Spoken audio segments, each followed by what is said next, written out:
Bangladesh cricketer Mehdi Hasan ने विराट कोहली को bat gift किया। वीडियो सोशल मीडिया पे viral.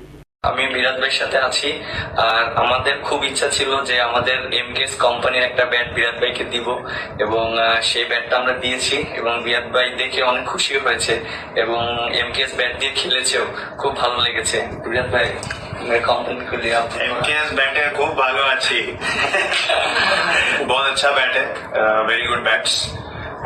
Wish you all the best and keep doing the good work. बहुत अच्छे बैट बना रहे हो आप लोग और ऐसे ही बनाते रहो, सब क्रिकेटर लोग को अच्छा क्वालिटी का सामान दो। আমি বিরাট ভাইয়ের সাথে আছি আর আমাদের খুব ইচ্ছা ছিল যে আমাদের এমকেএস কোম্পানির একটা ব্যাট বিরাট ভাইকে দিব এবং সেই ব্যাটটা আমরা দিয়েছি এবং বিরাট ভাই দেখে অনেক খুশি হয়েছে এবং এমকেএস ব্যাট দিয়ে খেলেছেও, খুব ভালো লেগেছে। বিরাট ভাই कंप्लेंट कर दिया एमकेएस बैट है, खूब भालो अच्छी